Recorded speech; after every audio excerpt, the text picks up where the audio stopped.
tal? Muy buenas tardes, esto es La UNAM Responde y me da muchísimo gusto saludarlos en el espacio informativo de TV UNAM y comenzar hoy con información sobre los primeros datos en torno a la convocatoria que realizan por primera vez de manera conjunta la Universidad Nacional Autónoma de México y el Instituto Politécnico Nacional para ingreso al nivel medio superior con un récord histórico de participación, atendiendo a 107,790 aspirantes de los 109,266 que se registraron, lo que significa una asistencia del 98.65% de jóvenes, que incluye a 755 que declararon tener alguna discapacidad. Se reconoce pues como un proceso exitoso en el que se utilizó un modelo totalmente digital apoyado por inteligencia artificial, esto con el propósito de garantizar la igualdad de condiciones entre los aspirantes que esperan ingresar a alguna de estas dos instituciones para el ciclo escolar 2025-2026. Así es que mucho éxito en los procesos que están por venir. Y bueno, como cada semana tenemos muchísima información y hoy comenzaremos hablando de pintura mural y arqueología de la mano del doctor Eduardo Matos Moctezuma, así es que comenzamos.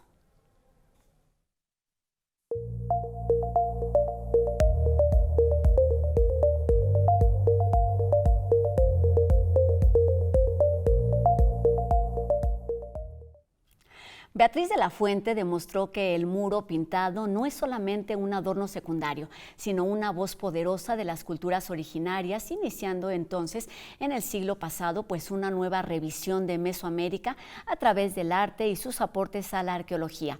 A propósito del 20 aniversario luctuoso de la universitaria, del que hablamos hace unos días, y del 35 aniversario de la fundación del seminario La Pintura Mural Prehispánica en México, platicamos esta tarde sobre el legado más allá del ámbito universitario, y para ello recibimos con mucho gusto al doctor honoris causa por la UNAM, Eduardo Matos Moctezuma, arqueólogo y además Premio Princesa de Asturias 2022. ¿Cómo está, doctor?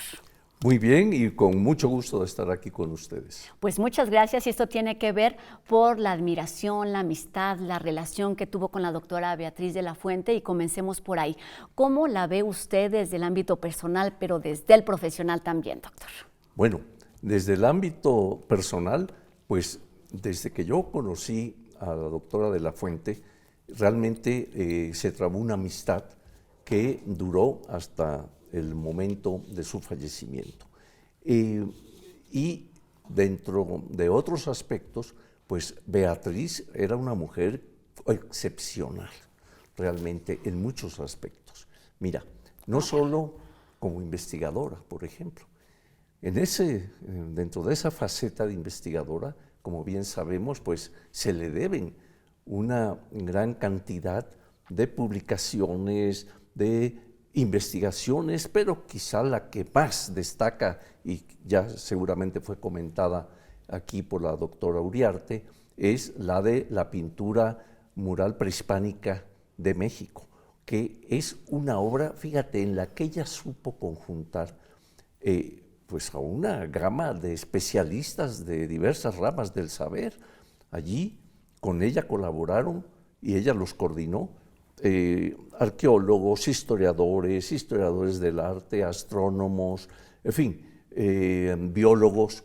O sea que era realmente un equipo multidisciplinario, pero todos enfocados a ese aspecto de la pintura mural, ¿no? Entonces, en ese aspecto, pues realmente fue una labor que se ve a través de las publicaciones que se han ido haciendo, y que, por cierto, en breve saldrá una más de la pintura huasteca, y que, claro, ella, antes de crear toda esta investigación magnífica desde el punto de vista de la academia, había tratado además el aspecto de la escultura, ¿no?, prehispánica, y en eso nos dejó unos catálogos sobre Tula, la Huasteca, la Olmeca.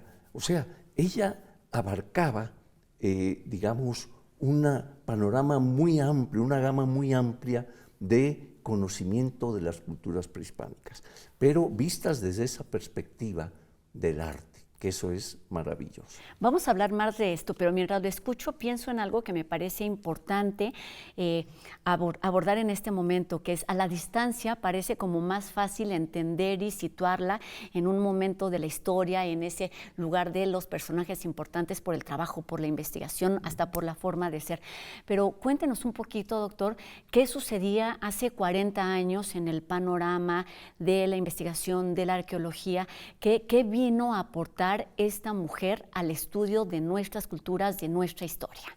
Bueno, en ese momento. Sí, bueno, en ese momento fue muy importante porque, digamos que los investigadores dedicados a diferentes manifestaciones artísticas, etcétera, pues publicaban sus trabajos, escribían sus libros, en fin, nos informaban, pero hacía falta una coordinación que le diera coherencia a un aspecto específico. Y eso es lo que Beatriz hizo. Se enfocó a la pintura mural, ¿verdad? Y entonces, a partir de hace, como bien lo has dicho, hace 40 años, 35, en fin, teníamos al alcance de la mano una producción académica desde diversos ángulos que incidían en lo que era esa parte tan importante del mundo prehispánico que se expresaba a través del color. Entonces, eso yo creo que hace 35, 40 años realmente fue novedoso. Habían existido proyectos muy importantísimos con antelación, ¿verdad? Los de Manuel Gamio en Teotihuacán, por ejemplo, ¿no? Pero ya posteriormente ella es la que le va a dar este énfasis desde el punto de vista de la investigación, ¿no? La necesidad de articular, digamos, como todo este conocimiento. Además, sí. Si tuviéramos que definir en pocas palabras, porque así es la tele, doctor, ¿a qué culturas en particular, en qué zonas arqueológicas, en qué investigaciones en particular, digamos, se nota el trabajo y la visión de la doctora Beatriz de la Fuente, pero no solo en ese momento, sino también para generar nuevas lecturas, nuevas reinterpretaciones? Bueno, ella investigó y publicó, que eso es muy importante, información sobre el altiplano, el centro de México, sobre la zona maya, sobre el área de Oaxaca, todas ellas muy ricas en expresiones estéticas prehispánicas, ¿no? Como te digo, desde la escultura, la pintura, la arquitectura misma, ¿no? Entonces, ella pues tenía un panorama general, amplio, pero profundo, no superficial, sino muy profundo, de esas diversas sociedades que se habían dado a lo largo de milenios, ¿no? Entonces, esto fue muy importante porque ella, a través de su equipo de trabajo, a través de la investigación, pues nos dejó, en realidad, estos temas tan importantes. Y fíjate una cosa, que el aspecto prehispánico había sido tratado también con gran maestría por estudiosos del arte como don Justino Fernández, que fue maestro de ella. Su asesor. Y su asesor de tesis. Y por muchos otros, ¿no? Jorge Alberto Manrique, en fin, faltaría tiempo para poder nombrarlos a todos. Entonces, ella, yo creo que destacó de una manera, digamos, dentro de esos estudios prehispánicos, de una manera realmente, como diríamos, explosiva, ¿verdad? Con estos aportes que dio y que están ahí y que abren camino a otras investigaciones y que sirven también para que quienes estén interesados en penetrar en las esencias del arte y de las sociedades de la antigüedad a partir de esa perspectiva, pues ahí tienen la obra de Beatriz de la Fuente. En algún momento escribió, dice, el arte arroja luz a nuestra identidad, por eso es nuestra obligación conservarla.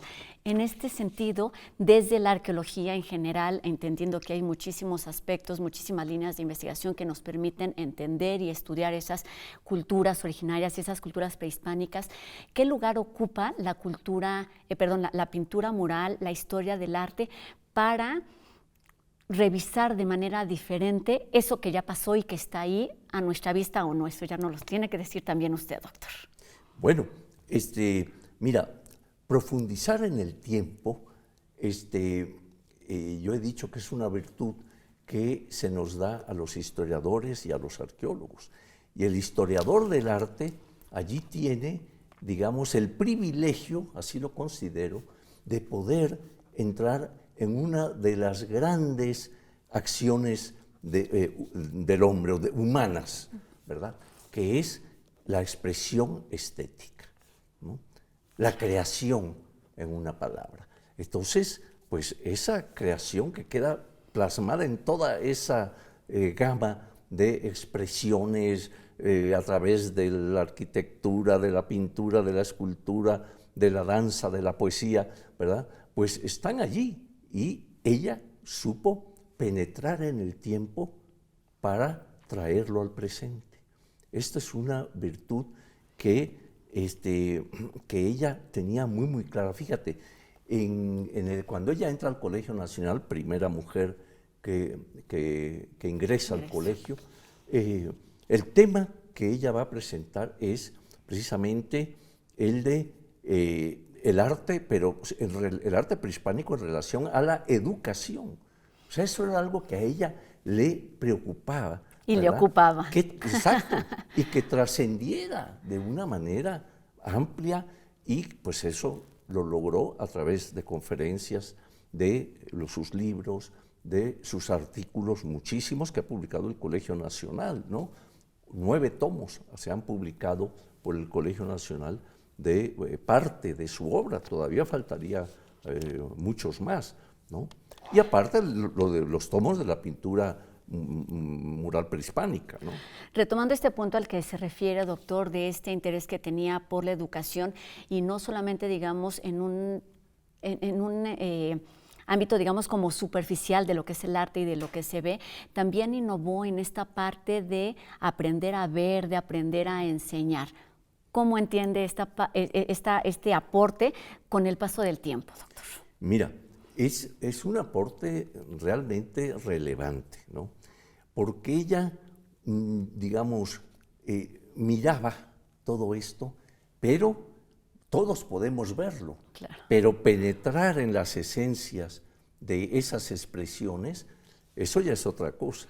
Y para eso se necesita conocimiento, entrega, pasión, y ella tenía todo eso para llevar a cabo su obra, que realmente es trascendente, y eso también es importante, ¿no? Entonces, creo que desde esa perspectiva, como investigadora, como docente, inclusive, pues realmente su obra está allí, está viva, y a través de ella podemos conocer cómo era ella, ¿verdad? Porque a partir de las investigaciones que uno hace, también se está uno reflejando en cierta forma, ¿no? Entonces, pues ella nos dejó ese legado. Fíjate que el homenaje que se le hizo hace algunos días, con motivo de los 20 años de su fallecimiento, bueno, primero, y antes de que se me olvide, se dio en el marco de que en este año se cumplen los 90 años de la fundación del Instituto de Investigaciones Estéticas. También, sí. 90 años. Entonces, en ese marco se dio este homenaje que era sobre el legado de ella, ¿no? Y yo creo que fue muy bien escogido, digamos, el tema, el legado, porque eso es lo que nos dejó ella, ¿no? Y volviendo a esta mesa, se habló como un poco de todo de lo que hemos hablado aquí, vamos, de la importancia de la publicación de los catálogos, de la parte de enseñar, pero de la parte de innovar. Y en el punto al que se refería de la trascendencia, doctor, hablemos de esto. Usted tiene experiencia no solamente, digamos, en el ámbito universitario, sino es un hombre al que no podemos desligar de todo lo que ha pasado en el centro de la ciudad, en el Templo Mayor. Pero la doctora Beatriz de la Fuente tuvo también la posibilidad, la capacidad, la virtud de que arqueólogos de muchas partes del mundo voltearan a ver nuestra cultura. ¿Cómo se entiende y cuál es, digamos, la importancia, la relevancia de crear estos vínculos también entre diferentes instituciones? Sí, bueno, esto es muy importante porque ella realmente rebasó las fronteras de lo que es nuestro país, pero su conocimiento llegó a muchos otros países, a muchas otras universidades, y eso se manifiesta en algunos de los reconocimientos que recibió en vida, ¿no? Fíjate, es la primera mexicana que recibe el premio Tatiana Proskuriakov por parte de la Universidad de Harvard, universidad con la que yo tengo bastantes vínculos, pero ella recibió esta medalla.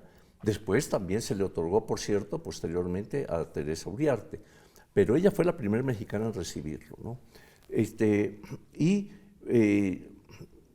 Sus libros, su obra, pues igualmente es conocida internacionalmente, ¿no? O sea que sí ha rebasado, sí se le ha reconocido. Bueno, y en nuestro país ella recibe el Premio Nacional de Ciencias y Artes en Historia, Ciencias Sociales y Filosofía en 1989, que es el premio más alto que da el gobierno de México, ¿no?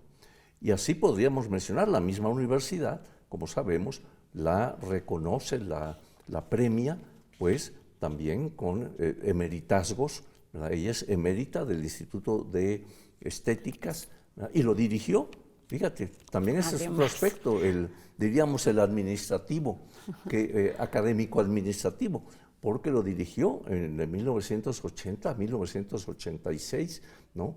Entonces, como tú ves, es una amplia presencia de la doctora en todos estos ámbitos. Y uno más que te voy a contar, yo la invité a que colaborara conmigo. Yo estaba coordinando una exposición en el antiguo colegio de San Ildefonso, que yo titulé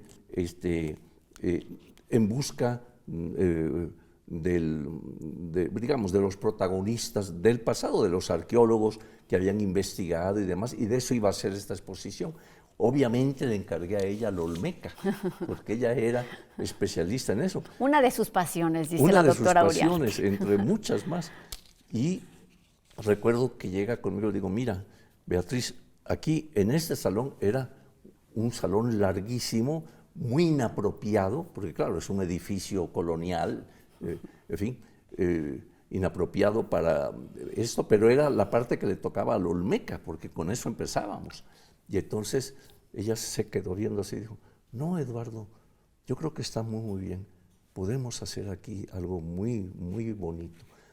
Y lo hicimos, ¿no? Luego salió el catálogo, claro, con el trabajo de ella sobre los olmecas, en fin, pero es cosas en las que a veces no pensamos que ella también tenía interés en ese tipo de difusión, claro, digamos, a través de exposiciones, sí, etc. Sí, porque vamos, tenía un enfoque o un camino mucho más allegado a la academia, a la investigación, a la docencia también, y justo en ese sentido, doctor, nos queda muy poquito tiempo para terminar, y me gustaría que nos hablara también para terminar justo, ¿cuál es el aporte, los retos de la arqueología hoy en día, entendiendo el estado, digamos, de esta pintura mural, de este arte como una herramienta de investigación y de conocimiento?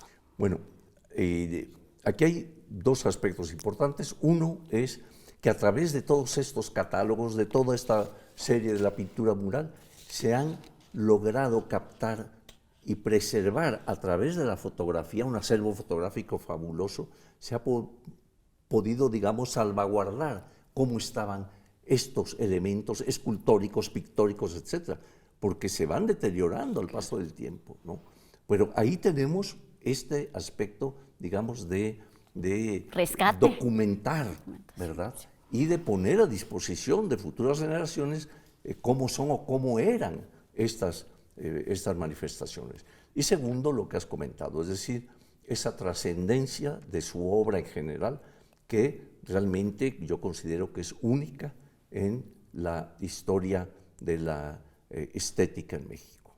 pues podríamos seguir hablando muchísimo más en torno a las virtudes, la generosidad, el conocimiento de la doctora Beatriz de la Fuente, pero tenemos que despedirnos, doctor, y agradecemos también su generosidad, su participación y su conocimiento para que nos ayude a entender no solamente su obra, sino la importancia del arte, de la cultura, de la pintura mural y de nuestras culturas prehispánicas. Hay mucho que leer en estos libros que ya fueron publicados y los que están por ver la luz.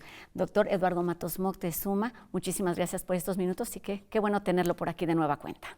Claro que sí, qué amable. Gracias, doctor, gracias. Y bueno, vamos a otro tema. Ahora les platico del homenaje que la Casa Universitaria del Libro realiza en memoria de José Emilio Pacheco, quien nació el 30 de junio de 1939.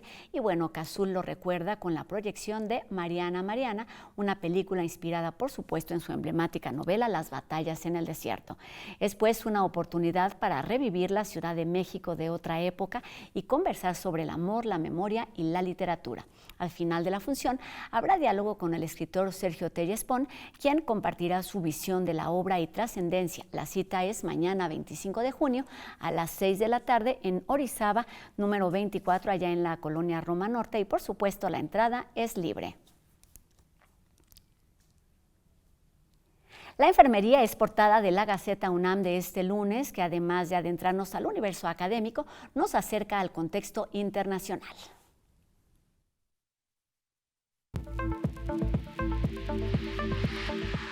Cerca de 500 alumnas y alumnos de la generación 2022-2025 de la Facultad de Enfermería y Obstetricia participan en la ceremonia del Paso de la Luz, donde profesoras transmiten simbólicamente la flama del conocimiento, valores éticos y compromiso profesional a la generación 57 que concluye sus estudios de licenciatura. Especialistas universitarios analizan el conflicto actual entre Israel e Irán, que además de provocar una creciente tensión en Medio Oriente, tiene un alto riesgo de convertirse en un enfrentamiento extraterritorial que podría involucrar a potencias como Estados Unidos, Francia, Rusia o China. El Laboratorio de Artistas Sostenibles llega al Teatro Santa Catarina de la UNAM con Les Desertores, un documental escénico con infancias y juventudes trans, obra que transforma el escenario en un espacio de escucha, memoria y acompañamiento y forma parte del Mes del Orgullo Puma. Se presenta hasta el 6 de julio. La cultura de la donación sigue siendo un tema pendiente en el país y UNAM Global TV nos cuenta sobre esta alternativa para salvar vidas.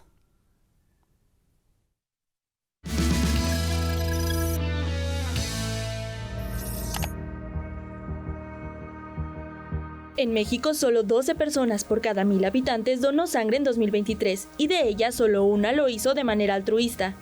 Es una cantidad muy pequeña de donación si consideramos que la población en México es muchísima y las necesidades de salud son también demasiadas y el requerimiento de productos sanguíneos en los hospitales es importante.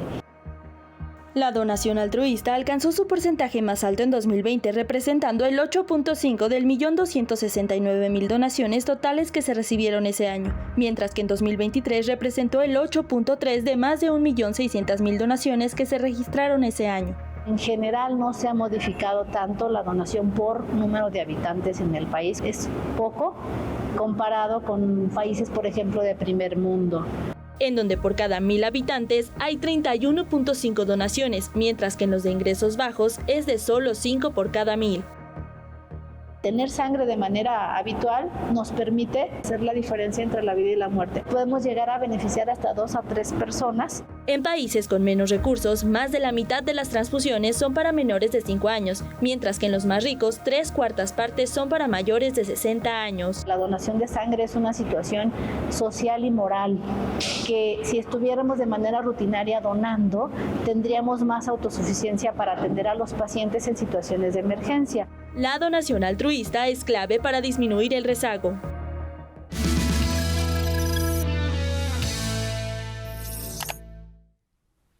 Con esto terminamos nuestro programa de hoy. Agradecemos a Ricardo Iturbe su participación en la interpretación de lengua de señas mexicana y les recordamos a todos ustedes que podemos estar en contacto a través de nuestras redes sociales. Háganos llegar sus dudas, sus comentarios y sigamos haciendo juntos La UNAM Responde. Y por supuesto agradezco a todas y cada una de las personas que hace posible esta transmisión día con día desde nuestras instalaciones en TV UNAM y también allá en el máster. Y los invito a que nos encontremos mañana, 2:30, por supuesto, aquí en TV UNAM. Mi nombre es Rosa Brizuela. Adiós.